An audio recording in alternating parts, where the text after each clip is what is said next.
નમસ્કાર વિદ્યાર્થી મિત્રો, ધોરણ 11 વિષય આંકડાશાસ્ત્ર, ચેપ્ટર નંબર 3 મધ્યવર્તી સ્થિતિના માપ. ખૂબ મોસ્ટ ઇમ્પોર્ટન્ટ ચેપ્ટર છે અને આખું ચેપ્ટર લગભગ આ વર્ષે પણ રાખેલું છે. તો સૌપ્રથમ જોઈએ એક પ્રશ્ન, સારા મધ્યવર્તી સ્થિતિના માપ એટલે કે આદર્શ સરેરાશ કોને કહેવાય, એના લક્ષણો. તો તેની વ્યાખ્યા સ્પષ્ટ અને ચોક્કસ હોવી જોઈએ. ગણતરી સરળ અને સમજવામાં સહેલી હોવી જોઈએ. મધ્યવર્તી સ્થિતિમાનના માપ એટલે કે આદર્શ સરેરાશની ગણતરી છે, એમાં માહિતીના તમામ અવલોકનોનો ઉપયોગ થવો જોઈએ. વિશેષ બેઝિક ક્રિયાઓ માટે અનુકૂળ હોવી જોઈએ. આદર્શ સરેરાશનું માપ સ્થિર હોવું જોઈએ. આદર્શ સરેરાશ એ માહિતીનું યોગ્ય પ્રતિનિધિત્વ રજૂ કરતું હોવું જોઈએ અને સરેરાશ માપ પર કેટલાક અતિ મોટા અને અતિ નાના અવલોકનની વધુ પડતી અસર ન થવી જોઈએ. તો આ થયો મોસ્ટ એમપી પ્રશ્ન, આદર્શ સરેરાશના લક્ષણો. તો મુખ્ય 3 મધ્યવર્તી સ્થિતિમાનના માપ છે: મધ્યક, મધ્યસ્થ અને બહુલક. એના પછી આગળ વધીએ તો મધ્યક. તો મધ્યક છે એ માહિતીને સંક્ષિપ્તમાં રજૂ કરે છે. 4 પ્રકારના મધ્યક છે: સમાંતર મધ્યક, મિશ્ર મધ્યક, ભારિત મધ્યક અને ગુણોત્તર મધ્યક. તો પહેલું સમાંતર મધ્યક એટલે સાદો ખાલી મધ્યક. આ સૌથી વધારે પ્રચલિત સરેરાશ છે. બધા અવલોકનોના સરવાળાને અવલોકનોની સંખ્યા વડે ભાગવાથી મળતી કિંમત એટલે સમાંતર મધ્યક એટલે કે મધ્યક. તેને સંકેતમાં x બાર વડે દર્શાવાય છે. અવર્ગીકૃત માહિતી માટે સમાંતર મધ્યકનું સૂત્ર x બાર બરાબર સિગ્મા xi/n, જ્યાં સિગ્મા xi એટલે અવલોકનોનો સરવાળો અને n અવલોકનોની સંખ્યા. અને કદાચ જો અવલોકનોની કિંમતો ખૂબ મોટી હોય તો એક ટૂંકી રીત માટે ધારેલ મધ્યક એનો ઉપયોગ કરીને ગણતરી સરળ બનાવી શકાય છે. માટે સમાંતર મધ્યક x બાર બરાબર a પ્લસ સિગ્મા di/n, જ્યાં di xi માઇનસ a અને n અવલોકનોની સંખ્યા થાય. એના પછી આગળ વધીએ તો વર્ગીકૃત માહિતી માટે સમાંતર મધ્યક. તો વર્ગીકૃત માટે સમાંતર મધ્યકનું સૂત્ર સમાંતર મધ્યક x બાર બરાબર સિગ્મા fi/xi/n. અને જો ટૂંકી રીત હોય તો સમાંતર મધ્યક x બાર બરાબર a પ્લસ સિગ્મા fi/di/n ગુણ્યા c, જ્યાં di xi minus a/c, n એટલે અવલોકનોની સંખ્યા અને c એટલે વર્ગ લંબાઈ. અને એવી જ રીતે મધ્યકના લાભ અને ગેરલાભ પણ છે. તો મધ્યકના લાભ તે પ્રમાણમાં એક સ્થિર માપ છે અને મધ્યકની ગણતરીમાં બધા અવલોકનોને સરખું મહત્ત્વ આપવામાં આવે છે. તો આ થયો મધ્યકનો લાભ. એવી રીતે મધ્યકનો ગેરલાભ પણ છે. તો મધ્યકના ગેરલાભમાં ખુલ્લા છેડાના વર્ગો ધરાવતી માહિતીમાં મધ્યક ગણી શકાતો નથી. અને બીજો ગેરલાભ છે કે તેના પર અતિ મોટા કે અતિ નાના અવલોકનોની અસર વધારે પડતી થાય છે. તો આ થયા મધ્યકના ગેરલાભ. પછી જોઈએ મિશ્ર મધ્યક. બે કે તેથી વધુ સમૂહોના મધ્યક જ્ઞાત હોય એટલે કે આપણે જાણતા હોઈએ ત્યારે સંયુક્ત મધ્યક અથવા મિશ્ર મધ્યક શોધી શકાય છે. મિશ્ર મધ્યકને x બાર c એટલે કે મધ્યક કમ્બાઈન વડે દર્શાવી શકાય છે.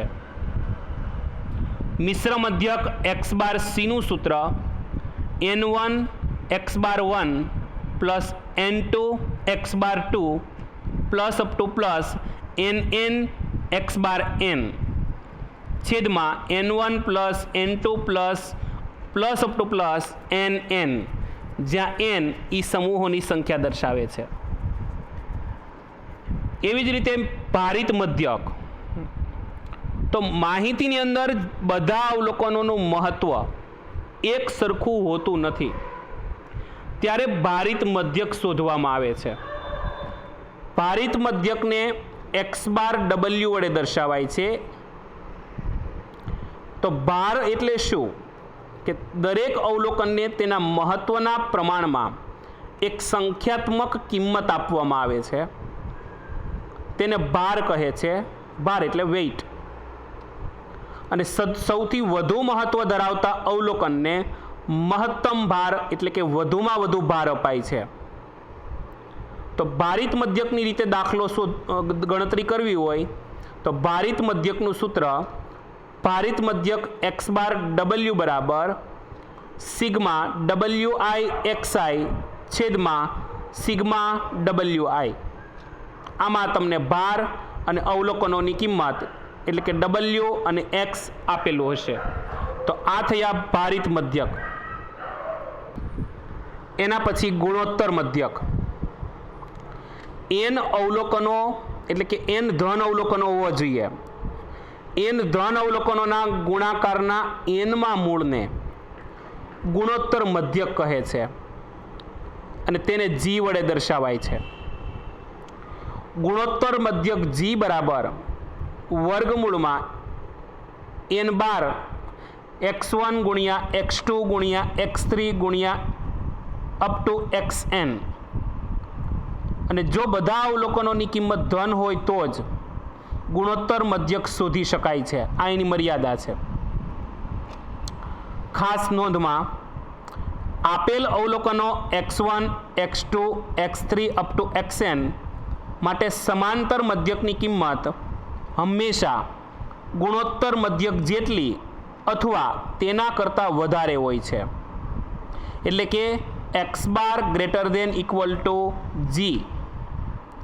અને જો બધા અવલોકનોની કિંમત સરખી હોય તો સમાંતર મધ્યક અને ગુણોત્તર મધ્યક સરખો થાય છે એટલે કે x બાર બરાબર g થાય. તો આ થયું ગુણોત્તર મધ્યક. એના પછી આગળ વધીએ સ્થાનીય સરેરાશના માપ.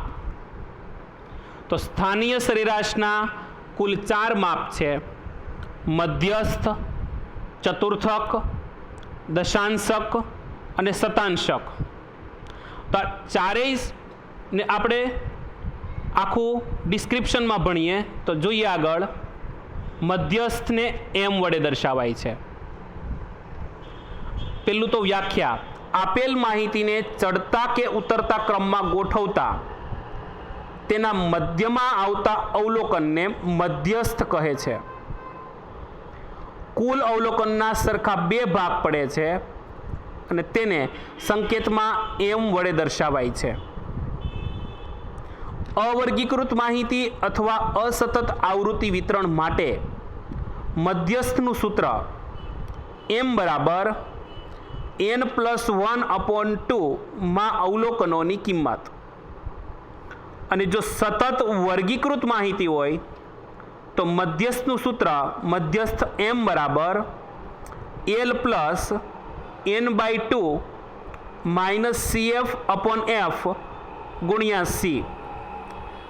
જ્યાં મધ્યસ્થ વર્ગ પહેલાં શોધવો પડે તો મધ્યસ્થ વર્ગ બરાબર કુલ અવલોકનોના છેદમાં 2 એટલે કે n ના છેદમાં 2 માં અવલોકનનો વર્ગ. એલ મધ્યસ્થ વર્ગની અધઃસીમા, CF મધ્યસ્થ વર્ગના આગળના વર્ગની એટલે કે અગાઉના વર્ગની સંચય આવૃત્તિ અને F એટલે મધ્યસ્થ વર્ગની આવૃત્તિ અને C એટલે મધ્યસ્થ વર્ગની વર્ગ લંબાઈ. તો આ થયું મધ્યસ્થ. હવે જોઈએ ચતુર્થકો.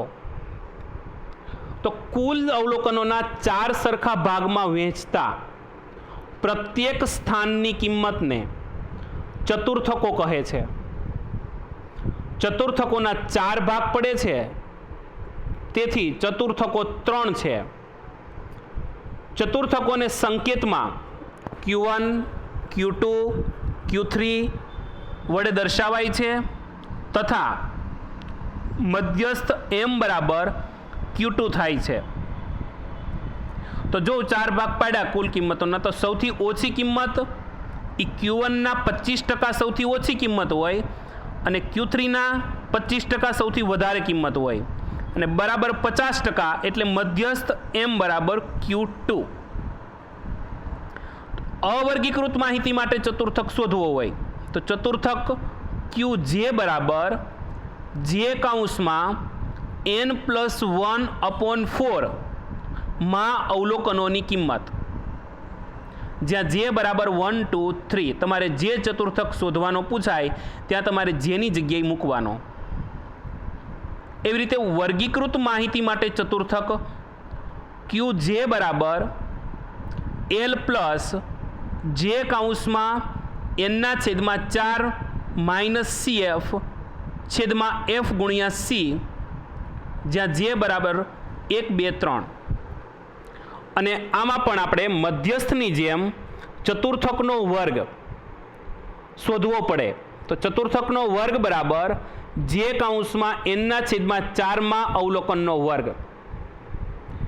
L બરાબર ચતુર્થક QJની અધઃસીમા, CF ચતુર્થક QJના અગાઉના વર્ગની સંચય આવૃત્તિ, F ચતુર્થક QJની વર્ગની આવૃત્તિ અને C ચતુર્થક QJ વર્ગની વર્ગ લંબાઈ.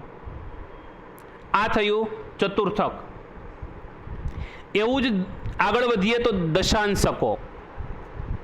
તો કુલ અવલોકનોના સરખા 10 ભાગ પાડવામાં આવે અને વહેંચાતા પ્રત્યેક સ્થાનની કિંમતને દશાંશક કહે છે. અવલોકનોના 10 સરખા ભાગ પડે છે, માટે દશાંશકો 9 છે.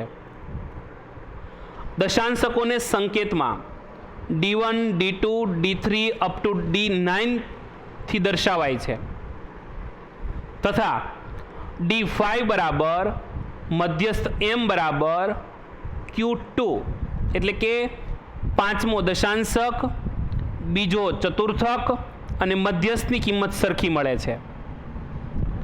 તો જોઈએ અવર્ગીકૃત માહિતી માટે દશાંશક. દશાંશકનું સૂત્ર દશાંશક DJ બરાબર J કૌંસમાં n+1/10 માં અવલોકનોની કિંમત, જ્યાં J બરાબર 1, 2, 3 અપ ટુ 9. એવી જ રીતે વર્ગીકૃત માહિતી માટે દશાંશક D ઓફ J બરાબર L પ્લસ J કૌંસમાં n/10 CF છેદમાં F ગુણ્યા C, જ્યાં J બરાબર 1, 2, 3 થી 9 સુધી. અને આમાં પણ આપણે મધ્યસ્થ અને ચતુર્થકની જેમ દશાંશક DJનો વર્ગ બરાબર J કૌંસમાં n/10 અવલોકનનો વર્ગ, L બરાબર દશાંશક DJની અધઃસીમા, CF બરાબર દશાંશક DJના અગાઉના વર્ગની સંચય આવૃત્તિ, F બરાબર દશાંશક DJની વર્ગની વર્ગ લંબાઈ અને C બરાબર દશાંશક DJની વર્ગની વર્ગ લંબાઈ. તો આ થયું દશાંશક. એના પછી આવશે શતાંશક. તો કુલ અવલોકનોના 100 સરખા ભાગ પાડતા પ્રત્યેક સ્થાનની કિંમતને અનુક્રમે 1 થી 99 શતાંશક કહે છે. અવલોકનોના 100 સરખા ભાગ પડે છે, માટે શતાંશકો 99 હોય છે. શતાંશકોને સંકેતમાં P1, P2, P3 up to P99 વડે દર્શાવાય છે. તો D5 બરાબર M બરાબર Q2 તેમજ D1 બરાબર P10 એટલે કે પહેલો દશાંશક અને 10મો શતાંશક સરખો હોય. D2 બરાબર P20 એવી રીતે D9 બરાબર P90 એટલે કે 9મો દશાંશક અને 90મો શતાંશક સરખો હોય.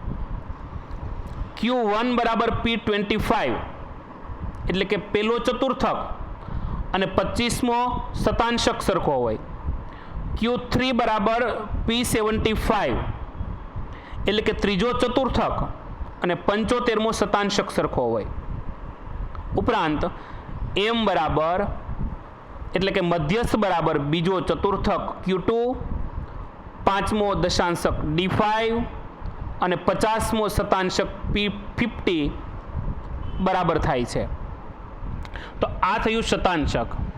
હવે જોઈએ શતાંશકના સૂત્ર. તો અવર્ગીકૃત માહિતી માટે શતાંશકનું સૂત્ર PJ બરાબર J કૌંસમાં n+1/100 માં અવલોકનોની કિંમત અને જ્યાં J બરાબર 1, 2, 3 અપ ટુ 99. આ અવર્ગીકૃત માહિતી માટે થયું. એવી રીતે વર્ગીકૃત માહિતી માટે શતાંશક PJ બરાબર L પ્લસ J કૌંસમાં n/100 માઇનસ CF છેદમાં F ગુણ્યા C જ્યાં J બરાબર 1 થી 99. એમાં શતાંશક PJનો વર્ગ શોધવો પડે. તો J કૌંસમાં n/100માં અવલોકનનો વર્ગ, L શતાંશક PJની અધઃસીમા, CF શતાંશક PJના અગાઉના વર્ગની સંચયી આવૃત્તિ, F શતાંશક PJની વર્ગની વર્ગ લંબાઈ અને આવૃત્તિ અને C શતાંશક PJની વર્ગની વર્ગ લંબાઈ. F એટલે આવૃત્તિ અને C એટલે વર્ગ લંબાઈ. અને સ્થાનીય સરેરાશ એટલે કે મધ્યસ્થ, ચતુર્થક, દશાંશક અને શતાંશક એટલે કે M, QI, DI અને PI મેળવવા માટે અવલોકનોની કિંમતોને અથવા વર્ગોને ચડતા ક્રમમાં ગોઠવીને પછી જ ગણતરી શરૂ કરવી. એના પછી જોઈએ આગળ તો બહુલક, એને MO મોડ વડે દર્શાવાય.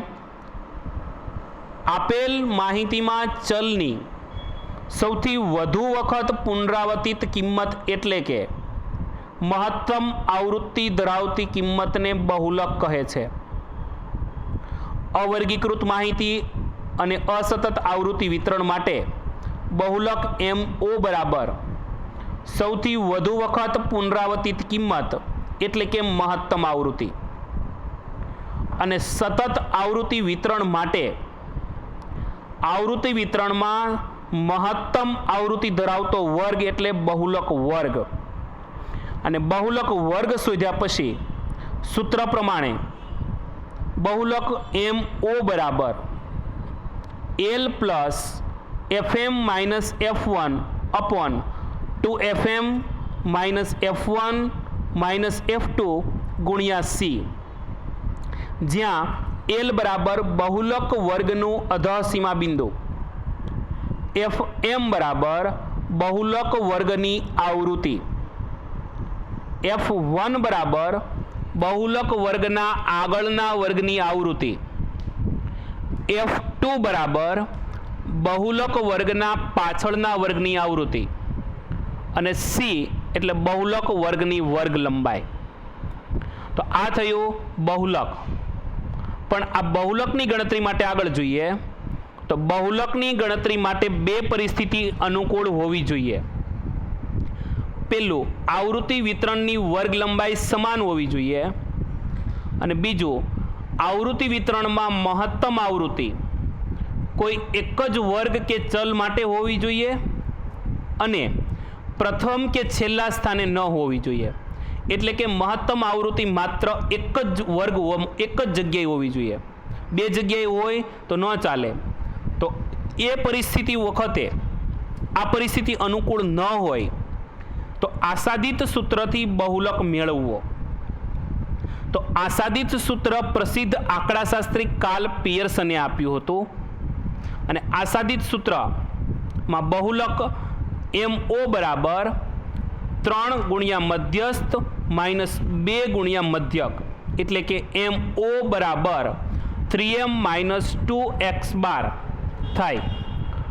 તો આ થયા આપણે જુદા જુદા મધ્યવર્તી સ્થિતિમાનના માપ. હવે જોઈએ અગત્યના સૂત્ર એક સાથે. સમાંતર મધ્યક અથવા મધ્યકના સૂત્ર. મધ્યક x બાર બરાબર સિગ્મા fi xi ના છેદમાં n. ટૂંકી રીત હોય તો x બાર બરાબર a plus sigma fi din ના છેદમાં n, જ્યાં di બરાબર xi માઇનસ a. સમાન વર્ગ લંબાઈ વાળું આવૃત્તિ વિતરણ હોય તો મધ્યક x બાર બરાબર a plus sigma fi di ના છેદમાં n ગુણ્યા c, જ્યાં di બરાબર xi minus a upon c. મિશ્ર મધ્યક હોય તો x બાર c બરાબર n1 x bar 1 plus n2 x bar 2 plus up to plus nn x bar n upon n1 plus n2 plus up to plus nn, જ્યાં n એ સમૂહોની સંખ્યા દર્શાવે છે. અને ભારિત મધ્યક x બાર w બરાબર સિગ્મા wi xi છેદમાં sigma wi, જ્યાં w ભાર છે અને x અવલોકનોની કિંમત છે. ગુણોત્તર મધ્યક g બરાબર n મૂળમાં અવલોકનોનો ગુણાકાર.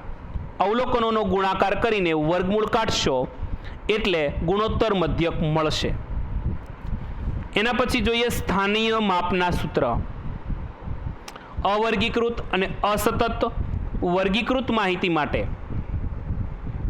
મધ્યસ્થ m બરાબર n પ્લસ 1 અપોન 2 માં અવલોકનોની કિંમત.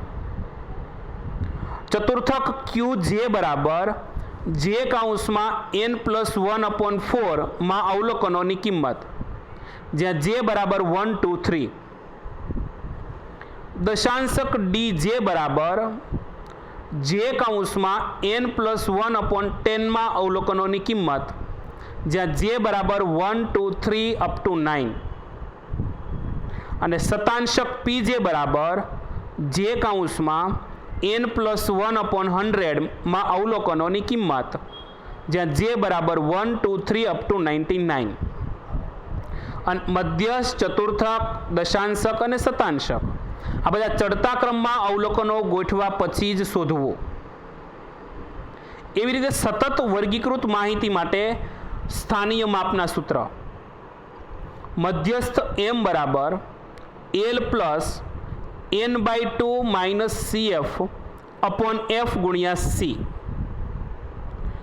ચતુર્થક qj બરાબર l પ્લસ j કાઉન્સમાં n ના છેદમાં 4 માઇનસ cf ના છેદમાં f ગુણ્યા c, જ્યાં j બરાબર 1 થી 3. એવી રીતે દશાંશક dj બરાબર l પ્લસ j કાઉન્સમાં n ના છેદમાં 10 માઇનસ cf છેદમાં f ગુણ્યા c, જ્યાં j બરાબર 1 થી 9. અને શતાંશક pj બરાબર l પ્લસ j કાઉન્સમાં n ના છેદમાં 100 માઇનસ cf છેદમાં f ગુણ્યા c, જ્યાં j બરાબર 1 થી 99. એવી જ રીતે જોઈએ બહુલક. તો બહુલક એટલે સૌથી વધુ વખત પુનરાવર્તિત થતી કિંમત. તો અસતત આવૃત્તિ વિતરણ માટે MO એટલે કે બહુલક બરાબર મહત્તમ આવૃત્તિ ધરાવતા અવલોકનોની કિંમત. અને સતત આવૃત્તિ વિતરણ માટે સૂત્ર છે MO બરાબર L plus FM minus F1 upon 2FM minus F1 minus F2 ગુણ્યા C. અને આસાદિત સૂત્રનો ઉપયોગ કરવો પડે તો બહુલક MO બરાબર 3M માઇનસ 2x બાર એટલે કે બહુલક MO બરાબર 3 ગુણ્યા મધ્યસ્થ માઇનસ 2 ગુણ્યા મધ્યક. તો આ થયું આપણું માત્ર એક વિડીયોમાં પ્રકરણ નંબર 3 આખું પૂરું. બસ અસ્તુ. અમારો વિડીયો ગમ્યો હોય તો અમારા વિડીયોને લાઈક કરો, શેર કરો અને અમારા નવીનતમ વિડીયો જલ્દી મેળવવા માટે અમારી ચેનલને સબસ્ક્રાઈબ કરો. ધન્યવાદ.